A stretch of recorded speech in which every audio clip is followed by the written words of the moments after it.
and it takes a lot of work to convince women that their bodies and their babies are their enemy. But that is what modern feminism has actually told them. And so they see their children, whether it is the unwanted child or maybe the born children in their home, that those are obstacles to actually the thing that will give them the greatest fulfillment, which is their career or their freedom or finding themselves or whatever it is. But the crazy thing is just because you say you're doing it for the kids doesn't mean kids benefit. Very often, kids are a tool, a prop, a puppet to advance ideologies or aims that actually victimize them, actually take them backwards, actually do them a great disservice and injustice. The challenge for everybody that actually wants to advance justice is to look very carefully about whether or not that adult really is the victim, or whether or not they are stealing the spotlight from the child who actually will be victimized, because nobody is there to highlight the child's suffering.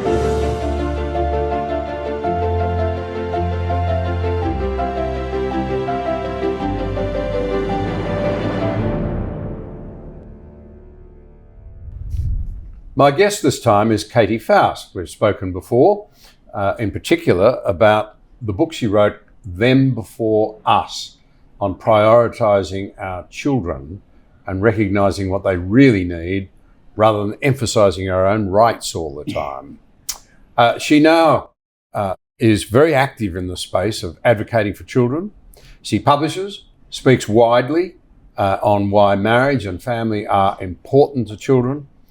And she's just written a new one, or edited a new one, Pro-Child Politics. Katy, thank you very much for joining me. It's always good to be with you. Thanks for having me back. Well, on that note, can I just say, this collection of chapters, they're beautifully written, they're very clear, and my takeout would be we need to reorient our Western societies towards actually prioritising children culturally, and you would argue even economically. That's a pretty radical proposal. It's radical and completely necessary. What the book does is I conscripted, strong-armed 19 subject matter experts to tailor down their area of expertise into 3,000 words and talk about why matters of economics, why the environment, why energy, why ESG, why immigration, why pornography, why digital technology are all actually matters of justice for children. So the book is going to serve as sort of a primer on all the major evergreen political issues that we're facing every election cycle, or at every conversation over the Thanksgiving table, or in every conversation that we're having on X or Facebook or Instagram. So it is going to help a lot of us sort of round out our political understanding on a variety of different topics. But what I really hope it does is it trains us to start to think about everything from the perspective of advancing the rights and well-being of children. Because I'll tell you something, things like policing and femininity and national security don't seem to have a lot in common on the surface, but they do have something in common. And that is, when we get those topics wrong, children are the victims. Children pay the price. And we have gotten all of those subjects wrong for so long. And as a result, individual children are struggling and our nation is struggling. So that's what I'm hoping to do here in this project, is to train people to connect the dots between largely progressive lies on cultural, economic, and national issues and child harm, because there is a direct connection. It's a bit of a shock, really, isn't it, to stop and ask yourself this question. Given that here in America, as you and I talk, you've got a presidential election campaign going on, both potential presidents would say, of course we're pro-child. What's the problem? We would always say that. It's like motherhood. Yep. We believe in it. Yeah. But you're really arguing the evidence suggests that as a culture, we don't. Yeah. You know, there's a place where authors, and in this case, I'm not the author, I wrote the family chapter, I wrote the introduction, but the rest is 18 other people that are top level experts on all these different issues. There's always a dedication at the beginning of a book. And the dedication in this book says, do it for the children. And then it says, they say it, we're going to do it. Everybody says they're doing it for the children. Some of the most harmful, detrimental policies that we are seeing advanced today in cultural areas, in matters of economics, even in things like the environment, are often advanced in the name of the next generation, in the name of protecting kids. But the crazy thing is just because you say you're doing it for the kids doesn't mean kids benefit. Very often, kids are a tool, a prop, a puppet to advance ideologies or aims that actually victimize them, actually take them backwards, actually do them a great disservice and injustice. Because really what we're doing is we are using them as props to advance something that is good for us, the adults. So that's what we've done in this book, is we conscripted these incredible experts to take what is often 20, 30, 40 years of work, narrow it down into 3,000 words, and frame it from the perspective of what if we could put kids first in matters of taxation, in matters of debt. What happens? Well, a crazy thing happens. As Molly Hemingway said in the blurb at the beginning of the book, a funny thing happens when you prioritize kids in all matters of politics. You get conservatism. You get actual good, on the ground, prioritize the next generation and national thriving conservatism. So I really do think that there is a connection between looking at all of these issues through the lens of the next generation and not what is immediately good for me, that does right size up not just our personal decisions, but our policy as well. So in essence, and I picked this up I don't pretend to have read it all, I haven't had time. But I shoved it on you pretty quick, John. Well, in as much as I've been able to absorb it. In large part, here's the twist, you've just alluded to it. If we were to be more genuinely pro-child, many of the things that we're doing at the moment that are not working out for us or our children would come right for us and our children. Yes, that's the exactly irony right. of it. We've gone looking in the wrong places with the wrong policies to advance our interests. Our kids have paid a price, but we're paying a price as well. Well, we are. That's exactly right. Like, everybody is suffering because of this, but I will tell you, kids are going to suffer more. So what we're doing on almost all of these issues, whether you're talking about the economic issues, whether you're talking about the cultural issues, whether you're talking about the national level issues, from education to immigration to national security to things like religious liberty, you're kicking the can down the road. Like, we are choosing to do the expedient thing now, and our nation is suffering. But you know who's going to suffer more? Future generations, because they're not only going to have to deal with the problem of the debt, or deal with the problem of the immigration, or deal with the problem of our shrinking freedoms. They're going to have to do that and more. It is hard to solve today. All of the issues that we list in the book are challenges, genuine challenges, but we have to make a choice. Someone is going to do the hard thing. It will either be the adults today who do something that is hard, or it will be the children in the future who have to do something harder because the problem is only bigger and more unwieldy and more complex or more expensive. And to me, it is just it's just crystallized political cowardice. It is absolutely the offloading of doing hard things onto future generations that didn't choose this, right? That often don't get to participate in whatever mild short-term benefit we're getting from kicking the can down the road. And instead we're saying, we prefer our own comfort. We prefer our own immediate, social comfort, economic comfort, the ability to get reelected or whatever. And the cost is going to be our children and our grandchildren. I think it's an absolute injustice.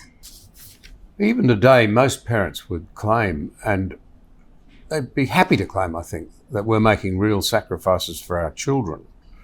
Is it at the level of parental selfishness and wrong priorities, or is it more a society-wide and government policy issue in your judgment? So when I look at all the different forces that are shaping our nation, whether it's cultural forces or narratives, whether it's actual institutions, whether it's policy, I really can't look at any of them and say, oh yeah, they're putting the kid first. There are individual parents and maybe some private school institutions that are putting kids first, that are genuinely working to advance the well-being of children. But that's it. I don't think that the education system as a whole is doing that.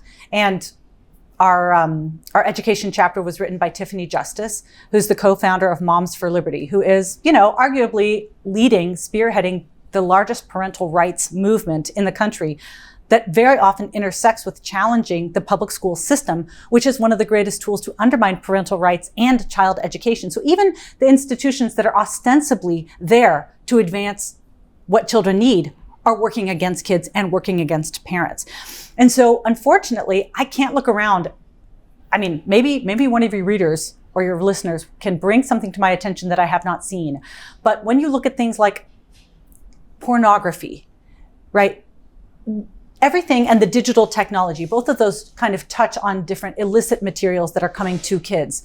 The default factory settings on things like smartphones always default to something that serves the adult first. You have to go through an awful lot of steps to get that phone to the point where you've got maximum security, so a 10-year-old can't see more naked images of a woman before his feet hit the floor than most men see in their entire lifetime. It takes a lot of work to actually get just that one aspect of technology in line with something that could be considered child protective or putting kids first. In terms of immigration, for example, a lot of times we are pushing that in the name of, doing things that are good for the economy, doing things that are good for American citizens in terms of like fueling the job force, bringing people in that are going to do jobs that Americans won't do. I'll tell you what, Laura Reese wrote our immigration chapter. She's been doing immigration policy for nearly 30 years. She's at the Heritage Foundation. She makes it very, very clear that our current immigration policy is good for neither American children nor immigrant children. The unaccompanied minor program that unfortunately the Biden-Harris administration has absolutely let go completely out of control has now siphoned somewhere between 30 and 300,000 children into the trafficking world. We have lost track of those unaccompanied minors. So even a lot of the programs, that we say are for the kids, or we do in the name of the kids, or are supposedly have some kind of benefit to the population at large or to kids, are not child-centric. They are not things that are prioritizing or protecting kids. And so I don't know, can you think of some area of culture? Can you think of an institution that's genuinely prioritizing kids? I mean, even in the ESG chapter that Justin Danoff wrote, he's one of the guys that started Strive with Vivek Ramaswamy. Even he says people like Disney are using children's programming to push ESG and DEI priorities. And ESG and DEI don't help kids, right? It is an attack on the meritocracy. And when you apply it at the national level, like Sri Lanka did, you plunge children into poverty and hunger. So a lot of these different programs, a lot of these different issues that we address, they're promoted as good for society and sometimes good for children. I don't think any of them are. Where did we start to lose our way? I look at America and think it was a place where family was really celebrated, and the core of family really is children, the next generation in so many ways. Where did it start to go wrong in your view? This is a question for somebody else. I'm not the philosopher. I'm not one of the people that you interview that have a good grasp on the first principles, the deep roots for a lot of these issues. If I had to guess, I would say it would be individualism gone wild. It would be the sexual revolution that elevated sex above everything else. It would be, I would say, the fact that we've lived such easy lives materially that any level of discomfort seems to be an offense to the God of self.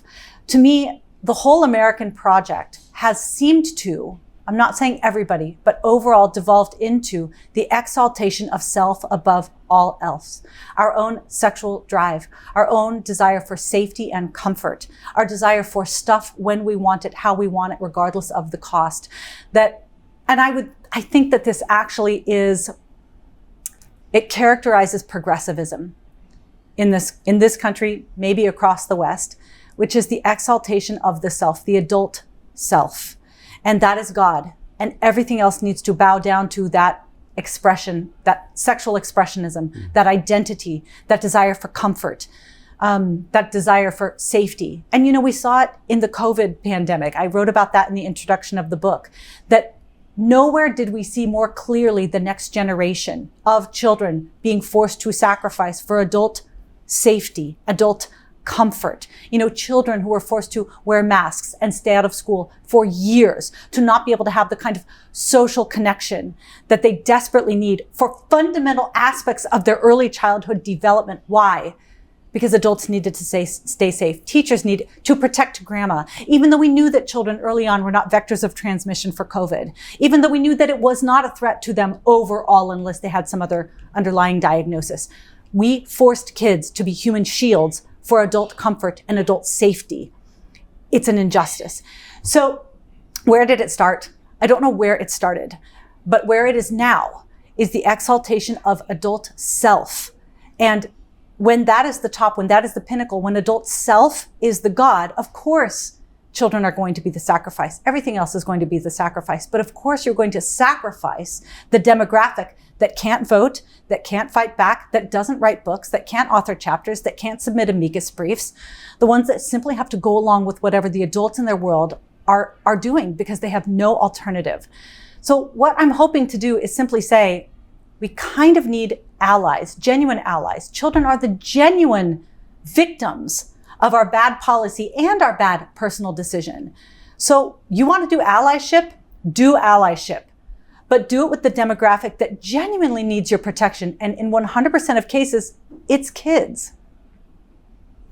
This emphasis on individualism, it's all about me, does seem to have produced, because no one's talked responsibilities and no one talks about hearing the other person's perspective, a society that pushes back very hard if you dare to suggest that anyone's being selfish. Yet I would have thought most of us are willing to put selfishness aside in the interest of our children. In the interest of our children, that really can be true. And I really do think that that is the power, the natural law reality of the kinship bond between parents and kids. And obviously we spend a lot of time talking about that in our first book, Them Before Us, Why We Need a Global Children's Rights Movement. There really is something very otherworldly, very special about the parent-child bond, where you really do have an otherworldly love and ability to sacrifice and desire to sacrifice for your kids. But when it comes to children at large, we do not seem to have that same level of collective will to sacrifice for the next generation. And a whole generation of kids are suffering as a result, to the point where I don't know how we pull out of this.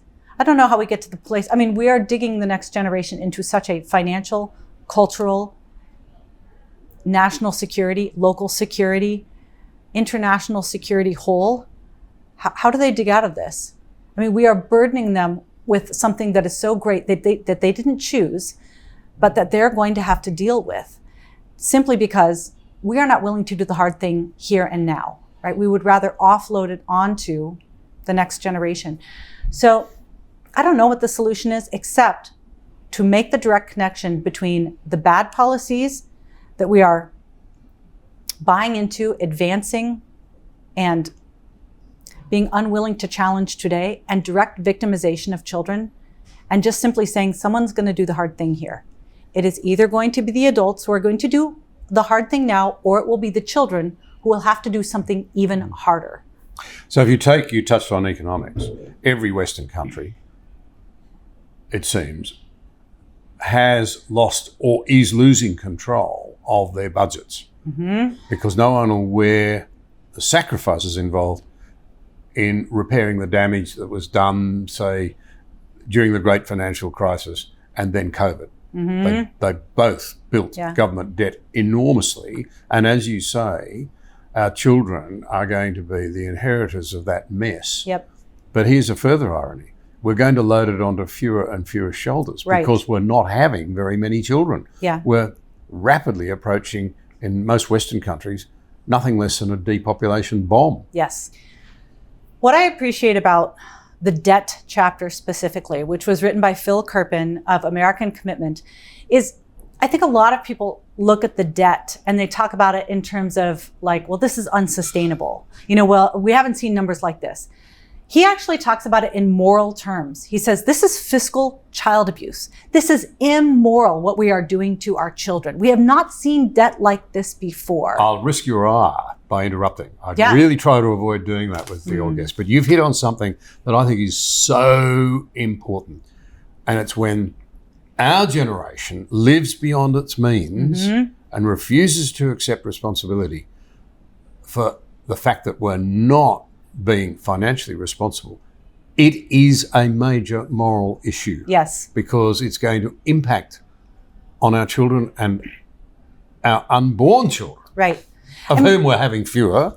Yes. So the burden for those children that we are having will be worse than ever. Right. That is a big moral issue. Sorry Yeah. to interrupt, but No, I well, just that's exactly right. And wanted to underscore it. what Phil lays out is a baby that's born today already owes $78,000 of the national debt. By the time they get to be 25, it's going to be close to $200,000. By the time they reach adulthood, when they should be building their own future, they're going to be paying for whatever commemorative bridge that you needed or the foreign aid over here things that absolutely don't have any connection with their own well-being. It is immoral. And like you said, we are entering a population winter right now. The United States, all the numbers just came out this year, and it's worse than the previous years. I mean, we're not just at 1.7 anymore, we're down to like 1.5. And you can't fix that with immigration, obviously, because immigrants by the second generation often take on the same kind of birthing trends as the host nation. It's not a taxes problem, as Grover Norquist explains, American for Tax Reform. Grover's name is like synonymous with tax reform in the United States. He's been doing it for like 40 years. It's not we don't tax enough. It is we have a spending problem. Yes. Right? And that is what Phil makes very clear in the debt chapter. This is a spending problem. We cannot tax our way out of this. And if we do try to tax our way out of it, as Grover explains, you are taxing parents out of the home. You tax parents away from their children. You are taxing parental separation. Like, that's what you get for increased taxes. It is going to affect ordinary moms and dads. Kids are going to get less of them as a result. Taxes can't fix it. Out of control spending has got to be checked. And if we cannot solve it by capping the spending, just like what you said, we are handing a debt bomb to the next generation. It's already playing out in most Western societies. Family formation is being interrupted by all sorts of things, but one of them is housing, the cost of housing. And so we've got a society now where there's a massive pressure on both parents to work and to put kids into childcare, even though many, many mothers, we know, well over half, would like much better arrangements than they have now. Yeah. They're not so big on this idea of the state not only providing, childcare, not as much as politicians will tell you, but more or less forcing the kids into it. But that's part of the price we're already paying. Part of the depopulation bomb is being already powerfully driven, I would argue, by the economic policies that we've followed. Well, and a lot of that, too, is captured in the Femininity chapter written by Peachy Keenan of domestic extremist fame. She outlines some of the lies that we tell young women about what it means to be a woman. Some of those lies are things like your career matters more than your children. She goes after daycare. She goes after the fact that a lot of women don't want their children in daycare. And it's not something necessarily... The women don't even want it. The kids certainly don't benefit from it. But we have inculcated into the next generation of young women that they should not care about their family or their children as much as clocking in at the office. And unfortunately, a lot of women learn that a little bit too late. Another one of the lies that she outlines is that men are optional in the family, right? That to be, truly independent and feminist, you don't necessarily need to get married. And she blows that myth out of the water, of course.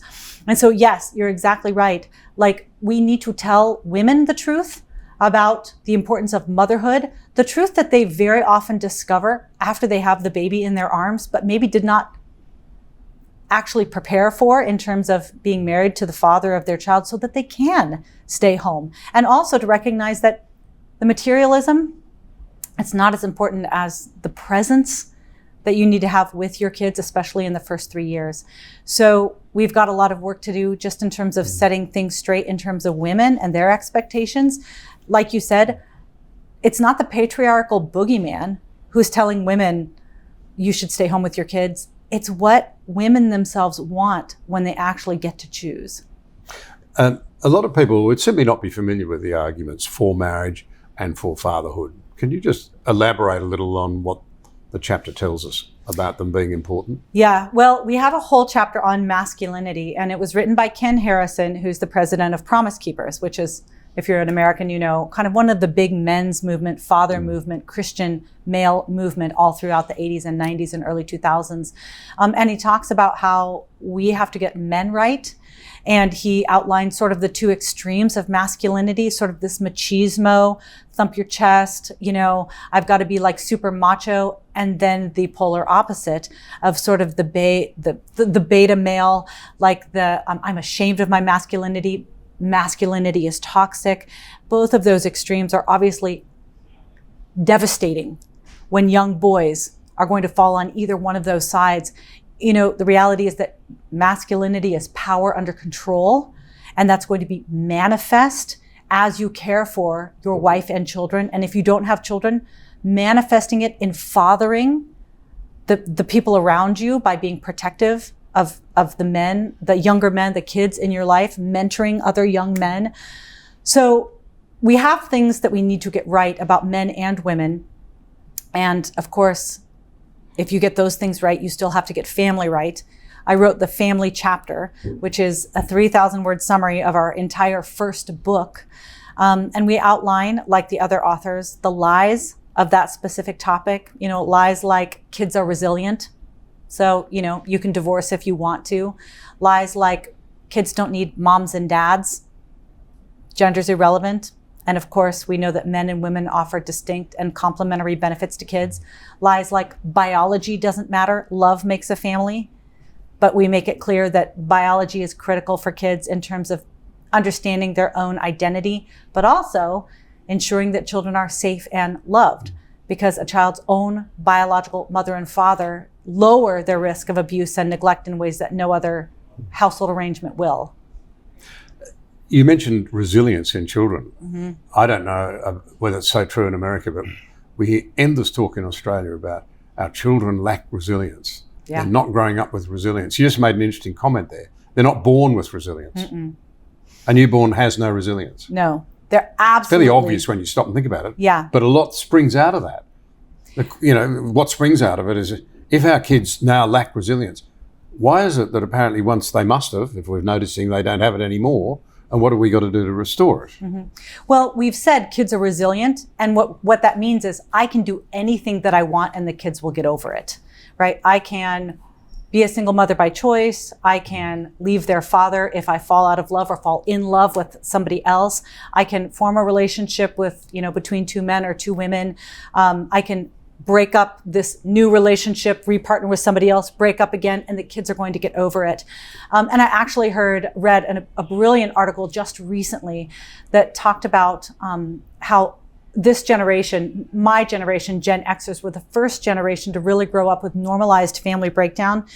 And when you normalize something, you stigma the response to it. You stigmatize the response to it. So if somebody then has a reaction and says, oh, divorce is wrong, or you shouldn't, you know, same-sex parents deny children something that they need. Now that those things have been normalized, if you have a response against it, like that hurt me, or I really suffered because of it, now you stigmatize people for speaking up against it. And so there is a problem with believing the kids are resilient line, or the love makes a family line, or that men and women are optional in the family project line. The downside is the kids are going to suffer, and now they're going to be muzzled as a result. But like you said, the suffering is going to come in the form of they actually won't be resilient, because you don't create resilience by destroying the fundamental bonds that children form in their early life. If you want them to be resilient, they have to feast on three things: mother's love, father's love, and stability. They have to have that triad all the way through their 18 years and beyond. And it's only then, when they have that kind of feasting on both the involvement of dad, involvement of mom, and the stability of both of them in the same home, that then they are going to be able to overcome the external challenges. Then they're going to be able to move out into the world with confidence. But if you continue to destroy their interior world by destabilizing or starving them of the fundamentals in their early life, no, you're not going to have resilient children. You're going to have anxious children. You're going to have children that constantly suffer with feelings of abandonment, and kids that don't ever really grow up to the point where they will then very likely repeat the same failings that were handed down to them by their parents. I've heard of big business and big pharma and big tech, but you recently spoke about big fertility. And I'm wondering what you meant by that. Yes, big fertility is the industry where we make babies. And it has a lot of similarities to the industry where we take babies. So big fertility and abortion are really two sides of the same child commodifying coin. Abortion says if a child is unwanted, I can violate their right to life and force them out of existence. Big fertility says if a child is very wanted, I can violate some child's right to life and maybe a child's right to their mother and father and force them into existence. You know, our first chapter in the book is the chapter on life. And it was written by Abby Johnson of Unplanned fame. She talks about both abortion and IVF as grave threats to children's right to life. And both of them are being run by industries.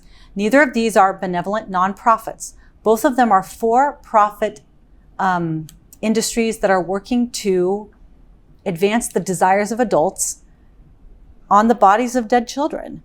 And a lot of people are shocked when I go out and speak about the harms of reproductive technologies. They're shocked to hear that IVF actually is responsible for more embryonic loss of life each year than Planned Parenthood is.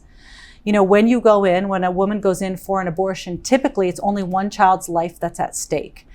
But in big fertility, parents are encouraged to create many more embryos than they ever intend to implant or parent, so that they can grade and select and discard the ones that they don't want, and then only implant the very, very few that they do want. So unfortunately, we've got a two-front war on the battle to defend children's right to life, and Abby Johnson spoke about it at length in the Life chapter in Pro-Child Politics. Coming to the issue of toxic masculinity, I recently had the experience in Australia of being asked to speak to some young emerging leaders. And one of the other speakers, not me, got them talking about relationships. And it was a rough split of university and early career stage young Australians. The conversation got very spirited and for me very depressing, and I think probably for them. The young men overwhelmingly felt deeply judged by society, almost as though they were accused of being toxic simply because they were masculine. Absolutely. The young ladies were saying, we're just sick to death that every time we turn around, particularly on a university campus, there's some sort of academic or some visiting lecturer or someone we're supposed to listen to saying, look out for men, they're all predators. They are toxic because they're masculine. And then somebody wryly observed, this isn't exactly good for romance. No. But it goes way beyond romance. Yes. It's sad, it's unhappy, it's miserable. It's doing very little for family formation and kids in the future. How did we get to this terrible standoff? The how did we get here, I think, is because we are now ruled by what John Stonestreet calls the critical theory mood, where everything, every issue, every policy, every conflict has to be viewed through the oppressor-oppressed lens. And unfortunately, men are going to fall on the oppressor side of things. But the problem is that young men internalize that. I mean, they don't just listen to it and throw it over their shoulder and no big deal. They hear it. They understand this culture hates me. They do. They know. They get it. And actually what we're seeing, I don't know what's happening in Australia, but we are seeing the rise of one of the most conservative male generations ever in Gen Z. Gen Z men are and we're talking like the teenagers and the early 20s men today are skewing so heavily conservative. It's shocking. And liberal women, I mean, young women are going incredibly far to the left. So there's a real bifurcation taking place. It's very challenging. But I suggest that ain't going to be too good for romance either. It's bad for romance. You're exactly right. It's bad for family formation. And I really do think it is at the root of it is men know that the progressives hate them. And there's nothing they can do about it. And that is why we have to get masculinity right. Because I think especially young men, if they are going to become good men who reject both the machismo and the beta male subservient, I'm going to be passive and I'm going to be weak, which is its own form of danger. If you're going to have healthy young men who understand that true masculinity is strength under control, they actually need to see that embodied. Men are going to follow somebody. And I hope it's not Andrew Tate. Hopefully it's their father. But unfortunately, because we have rampant family breakdown in the UK, only 50% of kids are going to be living with both biological parents by the time they are 14 years old. I mean, we've got family breakdown at massive rates across the West. A lot of times, those boys don't have a man in the home showing them what protection, provision, and strength under control is. Men will find somebody to follow. That is how boys learn. Right. So there's a lot of men that'll say, come and follow me, to serve their own selfish ends, gang leaders or people that are going to groom them or prey on them. So we really need good men who are fathering and connecting with their own children, but then also, revealing what true masculinity is and allowing other boys to watch. I think that's why you are garnering the attention of a lot of young men. I think obviously that's why Jordan Peterson has created somewhat of a following among young men. I actually went and heard Jordan Peterson speak a couple of years ago with my son, took Stacy Manning, my co-author, and her son. And when we were waiting in the line to go meet Jordan Peterson, it was just a big line of teen boys and 20-something men who were all dressed like Jordan Peterson. They were all wearing 2- and 3-piece suits. Why? Because you become what you behold. And they had been able to behold somebody who took life seriously, was, dressed himself properly, made his bed, voluntarily took on hard challenges, and they became like him. Masculinity especially has to be embodied and modeled. We have to get masculinity right, and the next generation is hungry for it. There's a really important issue that I'd be interested in your views on here. You see, I've heard progressive feminists say this. That Jordan Peterson, it's all his fault. He's turning our young men into right-wing extremists. Isn't the reality that it's the progressives constantly telling those young men that they're no good, they're toxic because they're masculine, that's driving them to behave, to look for better answers? So the good men that I know, and the amazing thing is I am surrounded by good men. My husband, my sons, the men at my church, they are genuinely men who have rejected both machismo and the beta male. I am just going to go along. I'm not going to step up. I'm not going to lead. I'm not going to do hard things. They do those hard things. I am surrounded by good men. They will all take a bullet, for the vulnerable. They will step up. They will serve. They will sacrifice. They do all of these things. They're strong and they're tender. I actually have noticed this trend in all of the good men in my life that they are tender. I tend to be a lower emotion woman, but I see them crying during baptisms or baby dedications, or not crying, but tearing up and being moved by those kinds of things. Because good men are tender men and they know what people are saying about them, especially teen boys. I'm enraged at the kind of messages that teen boys specifically hear in their classrooms on social media, largely from entertainment these days. And it is that you are inherently bad because of your sex, when the exact opposite is true.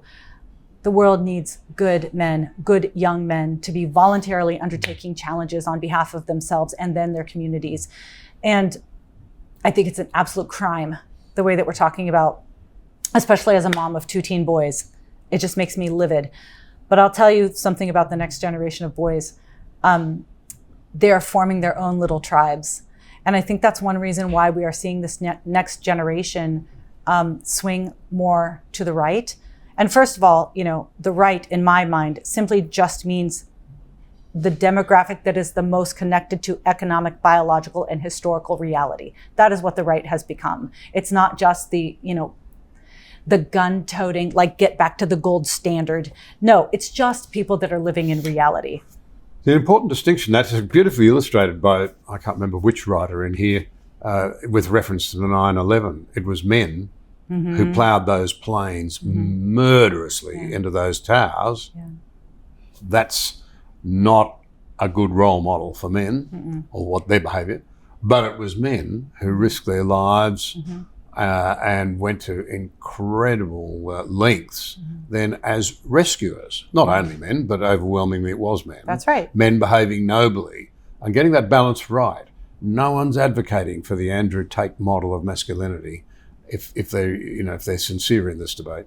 Well, you can be very attracted to a counterfeit if you've never had exposure to something that is authentic. And there are a lot of young boys these days that are only hearing the messages of toxic masculinity. And their only way that they're being told that they can live is by being vacuous and passive. And they need real men in their life. And if it's not in their family, they'll find some man to follow. And I just pray that it's somebody like you and it's somebody like Jordan and somebody like a lot of the different people on the ARC advisory board. I follow a lot of them, and I'm so grateful that their voices are being amplified. I find an enormous hunger just to simply talk from young men, even if they've got great relationships with their own dad. Yeah. They not only model, they like what one young fellow called to me war stories. He didn't mean stories about, machine gunning somebody down. He meant just your life experiences. What happened in the down times? What happened, I often get asked when you were acting Prime Minister at the time of 9/11, what's it like? What did you go through? Tell me about it. Storytelling's a big part of how people perceive themselves or find their self-perception, I think, isn't it? Yeah, well, and I think this too is like we have tried to, in the name of equality, we have tried to make men and women the same. And obviously we're both social creatures, we're both relational creatures, but we connect differently. Women tend to form relationships face to face. We can just sit down, have a cup of tea, have a cup of coffee, and just be like, tell me everything that's going on. Men form relationships side by side. They tend to need to do something together, work together to achieve something great. Be on the battlefield together, be on a sports team together. They need some kind of common goal that they are working towards. And we have stripped so many of the natural opportunities for boys to connect these days because we have labeled those kinds of activities toxic. So, there is a crisis of friendship among men, especially in the United States. There was some horrifying study that was done a couple of years ago that found that something like 50% of men, only had one good friend and, 20% didn't have any. Like we have a crisis of friendship among men. And how can you expect men to thrive? Like if you don't create these spaces where they can genuinely connect with one another and behold other good men so they can become like those good men. There must be many women suffering, or wanting a better set of relationships as well, particularly.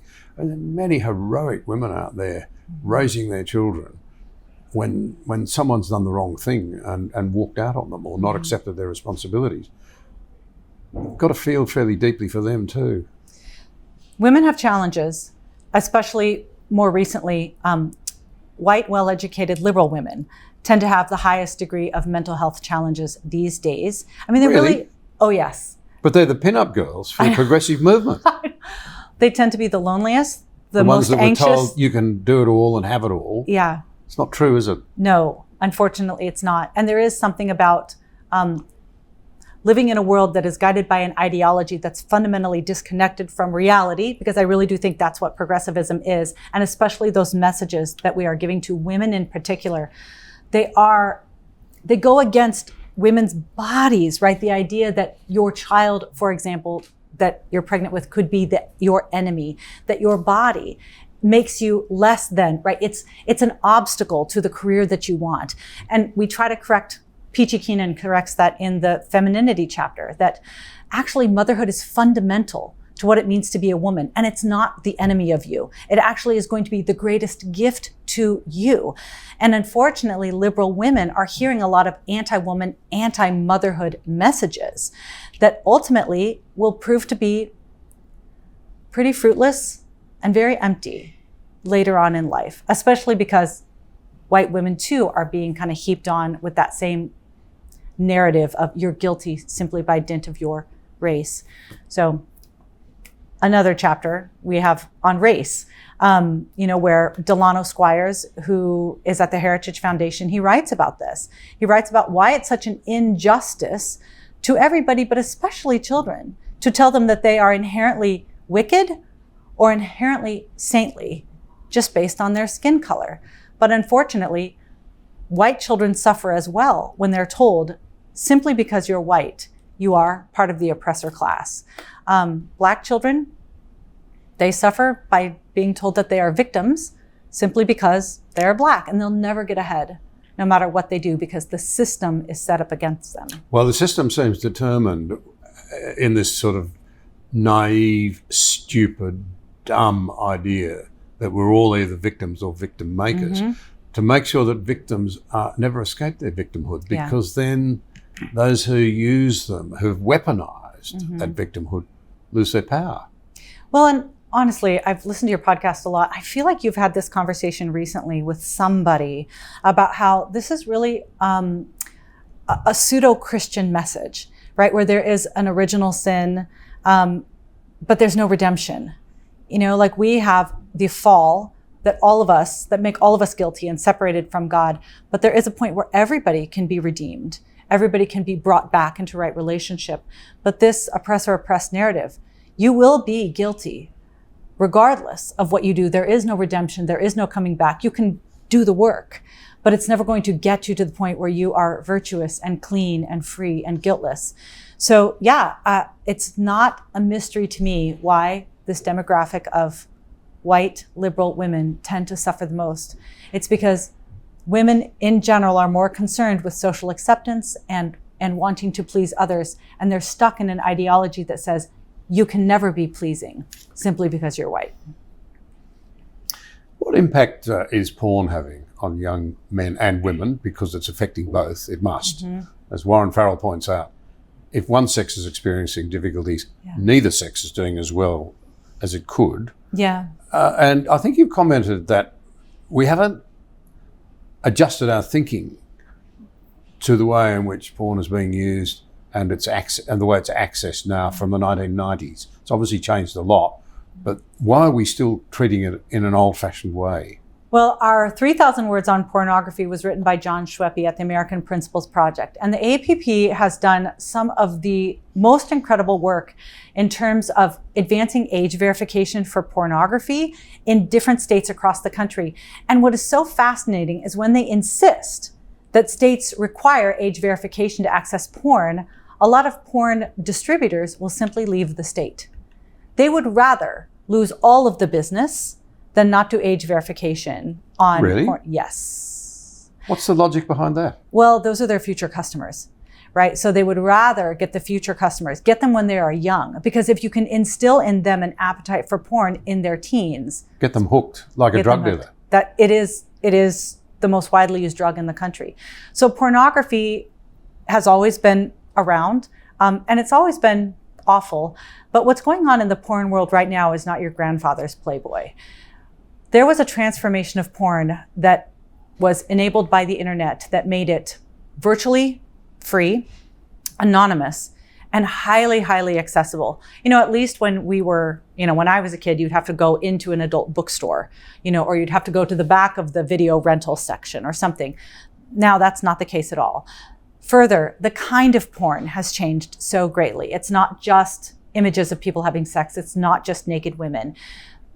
About 88%, 90%, 85% of porn content involves some level of violence for women. There's now all kinds of varieties of porn that John lists some of it. He doesn't even list the worst of it. But it's horribly graphic, incredibly violent, totally demented, very distorted.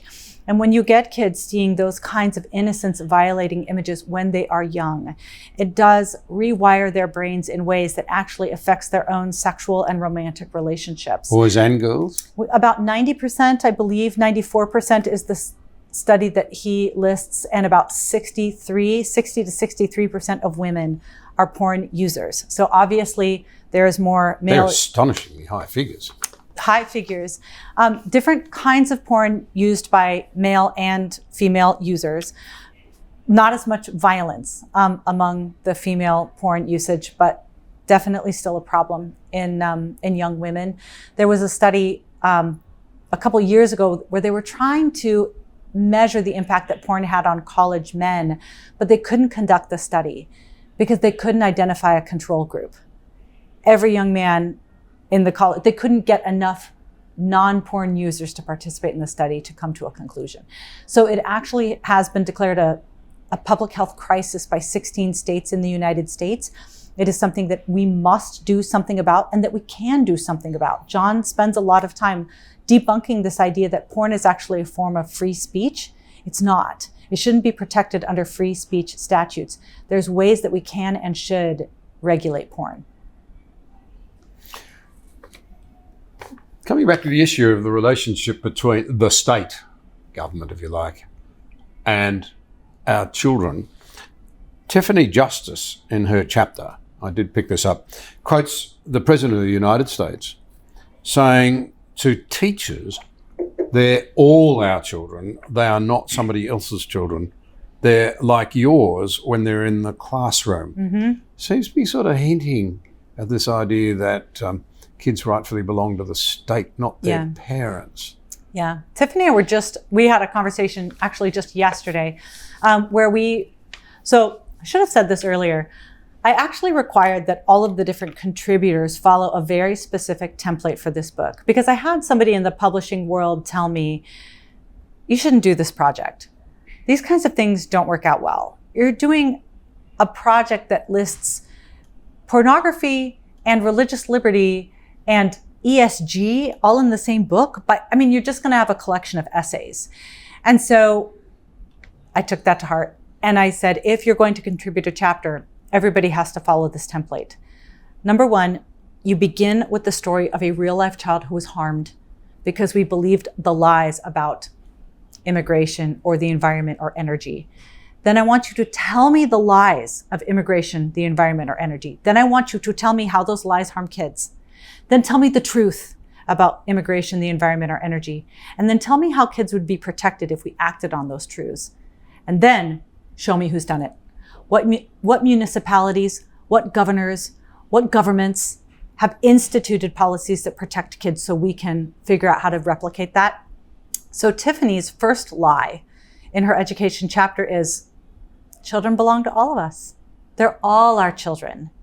And ultimately, that is the root of the problems in our education system. It is the answer to the question, to whom do children belong? The right answer to that question is, they belong to parents. The left's answer to that question is, they belong to us, to the state, to the doctors, to the educators, to the counselors, to the teachers, to the schools. And you do hear that lie repeated by people all the way up from the president to individual teachers, to teachers' unions' bosses. You only come to the conclusion that you can hide a child's transgender identity from their parents if your answer to the question, to whom do children belong, is me, the schools. Well, you've said there's no such thing as a transgender child. Yeah. Well, and our chapter on transgenderism is written by Billboard Chris, who I believe is suing your government in Australia for some kind of defamation, I believe, that they took against him. So he's got a lawsuit happening in Australia, but he campaigns all around the world. You probably have seen him with sandwich board signs over his body that says, children cannot consent to puberty blockers. And he campaigns on behalf of what is going to largely be considered the biggest medical scandal of our time, which is that you can transition a child from being boy to being a girl. And he makes it very clear, there are no transgender children. He would even say, there's no gender, there's sex. There's two sexes and millions of different personalities. Kids are all different. but it doesn't mean they have different genders. There's either boys or they're girls, and that's all. Katy, in a recent social media post, you said, quote, "Beware of headlines framing adults who don't get what they want as victims. That is often the pathway to child victimization." Mm-hmm. That's an interesting statement. If you get the victim wrong, you get the policy wrong. And there is a victim battle that is going on. And you can see actually the left does this so much better than those on the right. They will choose their victim. They will frame their victim. They will humanize their victim. They will tell a deep, long backstory for their victim. And once you empathize with that victim, you then are ripe for the picking to then take their policy prescription. And so I am always on guard when there's a long backstory of an adult who doesn't get what they want and they've suffered so much. I believe that that one was in regard to a man who lives in Western Australia who is a single man. Maybe he's gay, I don't know. I don't know if the article said it or not, but he wanted a baby. But unfortunately, Western Australia had outdated surrogacy laws, so he couldn't make a motherless child in Western Australia. He had to move all the way back to Tasmania. And then he had to go through all the work of finding a woman who would bear the child of the embryo that he created through an egg that he purchased of a woman that the child will never know, so that he could gestate that baby and take the baby away from the birth mother and then raise the child in a motherless home. Isn't that hard for him? So I think that that's an observation that holds pretty well across a variety of different conversations. Adults who don't get what they want are often framed as the victim.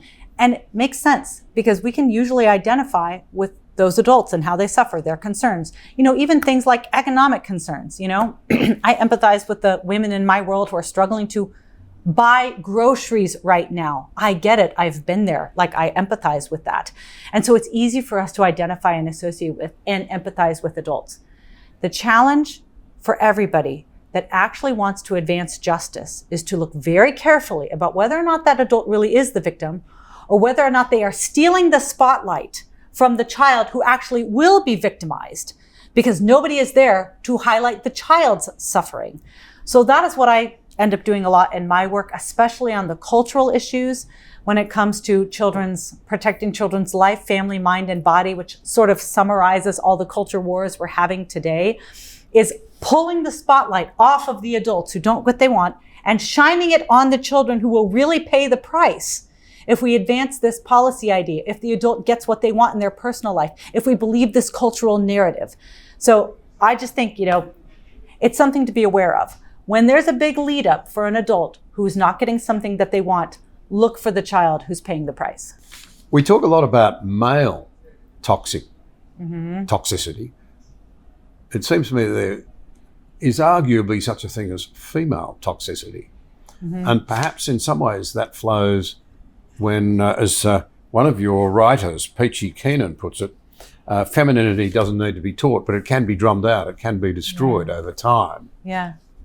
What happens when a lady or a woman loses femininity?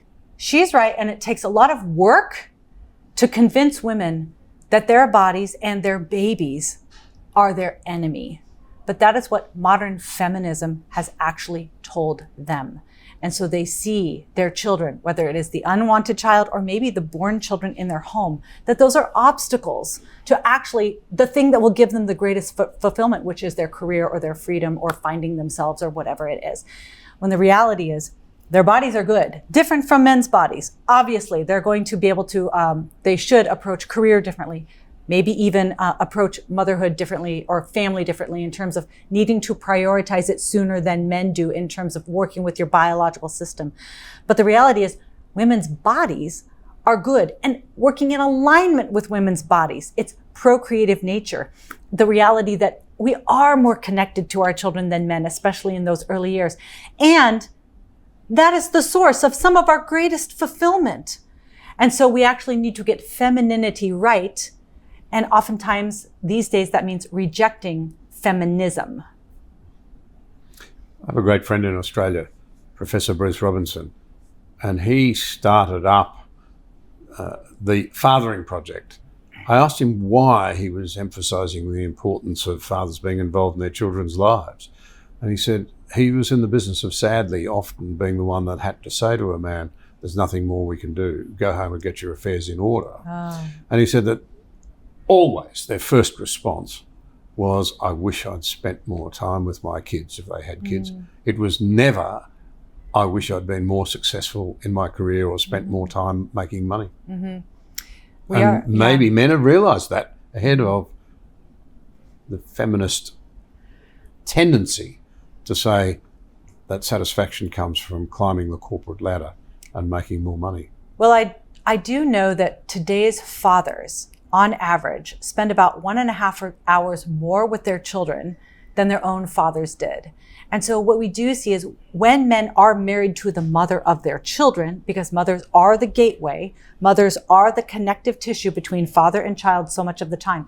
When the father is married to the mother, these days men are even more involved with their kids than they used to be. They play more, they help more with housework. Not as much housework in terms of women, but typically that has to do with sort of a career split. But men have gotten the message, I think, that fathering matters and understand that it is a deep source of fulfillment. Women, I think, are getting a lot of toxic messages about how motherhood doesn't matter as much as your career does. And unfortunately, if they believe those messages, sometimes they miss that window for motherhood, because our bodies have a much shorter time frame when we can become parents than a man does. And unfortunately, a lot of the prioritized career, delay motherhood messages mean that some of those women won't be able to have kids at all. Katy, some people might say, in the context of a very politicized America, that you sound like you're developing talking points for the Republicans or conservatives. What would you say to that? Okay. Yes, send them to me. Why? Because I think conservatism is what is probably going to save this nation.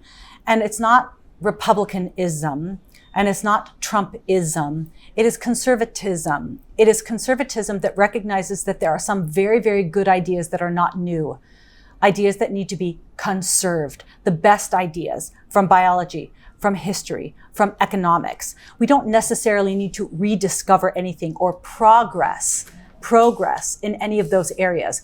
We actually have the ideas that we know that work in terms of the realities of what's going to make us successful in the marketplace, how it is that we're going to help young children to flourish, what kind of history has brought us to this point, and the kind of history that could lead to our demise. So conservatism is conserving those best ideas. And it's, I think, evident, when you look at policies that work and policies that don't. You could simply look at, the 20th century and the impact of communism, and the death toll that takes, right? To me, the evidence is clear. The challenge that those on the right have is not an ideas problem. It's a messaging problem. We do not do as good of a job of connecting the dots between what we think and the person on the ground, largely because, for a few reasons. Number one, our ideas don't seem as urgent because they are a little too academic. They tend to be a little too theoretical. The left does a great job of making it immediate. They will frame it in terms of a crisis, and they will obviously always serve up the victim. They can tie in anything to some kind of victim class and then push the Green New Deal on you. They are masters at saying, if you don't agree with my policy prescription, this person is going to be harmed. We don't do that as well, but we can and we should. Because when we fail to advance genuine conservative ideas, people are victimized. The saying goes, ideas have consequences and bad ideas have victims. Progressivism is one bad idea after another, and the victims are always kids. So I would love for this to be a manual for the GOP. They really don't need to change much of what they believe on fiscal matters or on taxation or on immigration or on national security or on energy or the environment. They just need to message better about it. They need to connect the dots between their good policies and child thriving and child protection and child well-being. They need to tell the stories of kids who are victimized when we don't get these things right.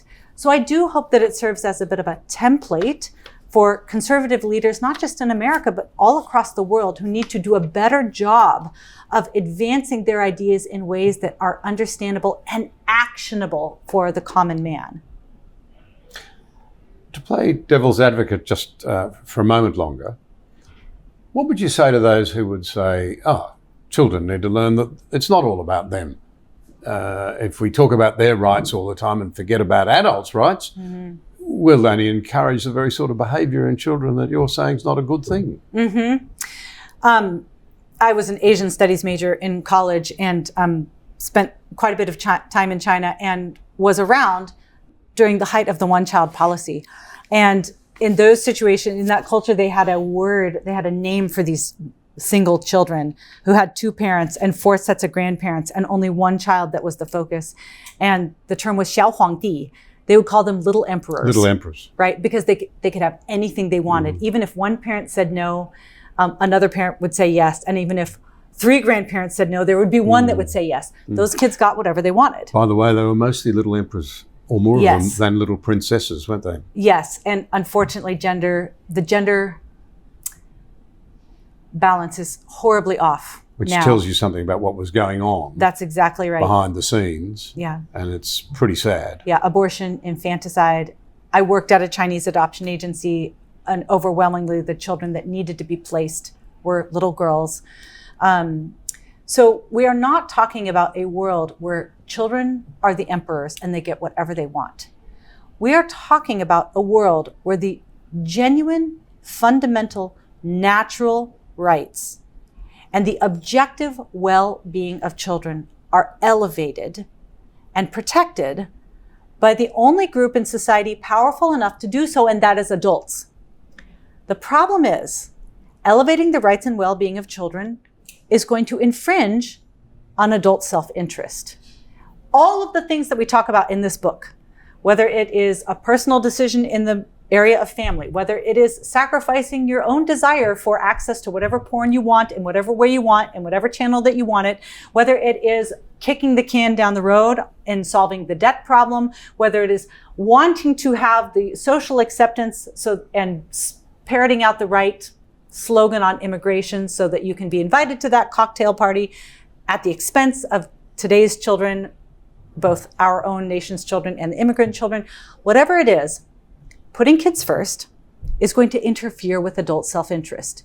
It is adult self-interest that is leading to the child victimization and the child harm that we are seeing. So it is going to take a certain demographic of adults who are going to protect them. And it is the ones who are going to say, I am going to put them before us. I am going to put the kids first. I am going to do hard things in my personal life, in my voting life, in the policies that I advance at whatever level of authority that I can advance. I'm going to put the kids first. It means that adults are going to have to sacrifice. And that is challenging. So not every adult is going to do it. A lot of the reason why children are in the hard places they are now is because adults refuse to. So we need an army of adults to rise up who will say, children are being victimized. I am going to be their ally and I'm going to be their champion. And if we do that, we will not only get individual child thriving, we will get national thriving. And I would argue there is no other path to national thriving than putting them before us. I think you've just answered my last 2 questions. I was going to ask you, what would adults be most shocked to find out that they don't have a right to? Well, if you want to talk about natural rights, that's challenging because we don't have a whole lot of fundamental natural rights. You have a right to life. You have a right, they're listed in the Bill of Rights. That was largely a document built off of natural rights.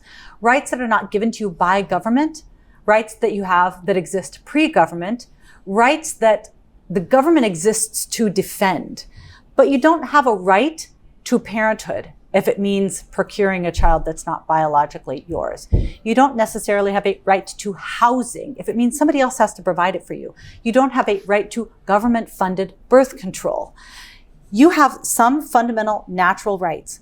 But unfortunately, we have this habit of adults who frame everything that they really, really, really, really want as a right.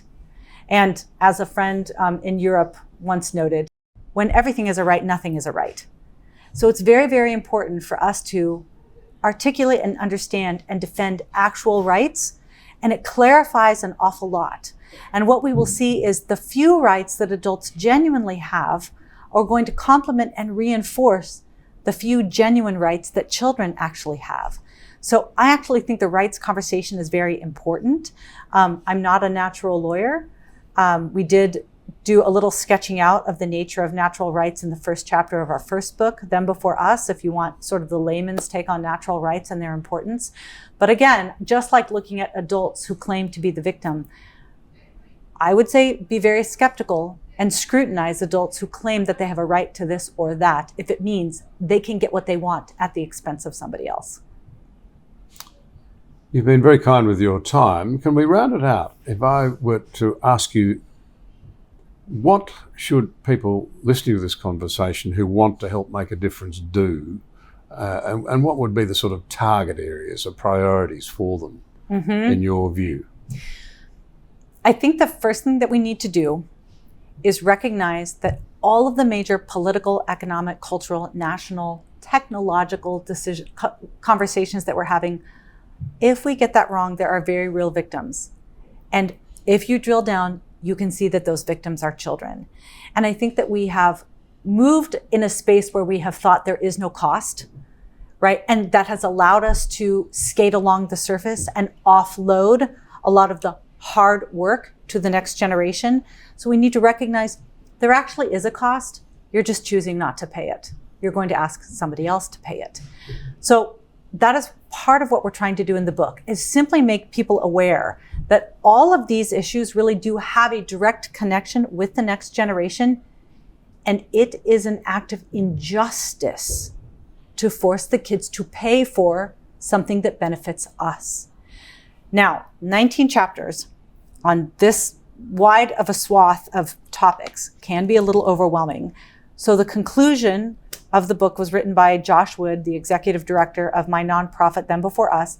And he sort of breaks it down. Like, okay, what is it that you can do about this? And he makes some suggestions. First of all, stop participating in things that actively and directly victimize kids. He offers some suggestions about what that looks like. Then start to be very, very informed about a lot of these topics. Everybody that we have cited as one of these experts, one of the reasons why I chose the people that I chose is because you cannot learn everything you need to know about the environment in 3,000 words.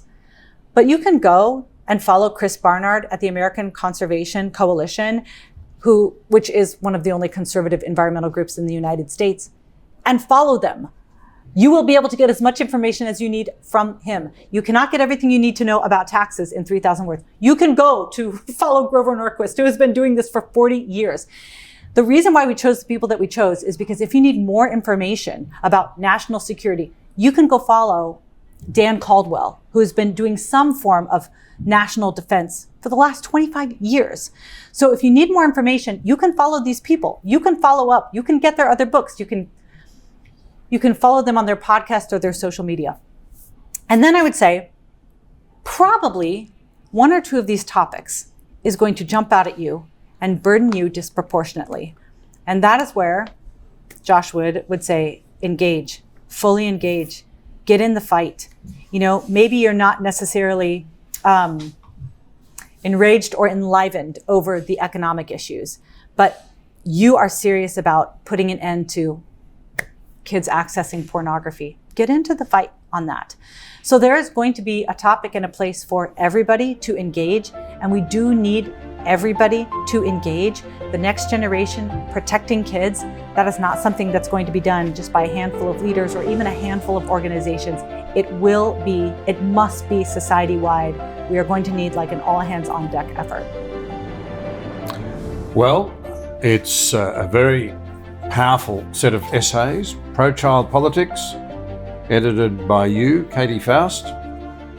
And those who are interested, get yourself a copy. Thanks for your time. Yeah, thanks for having me.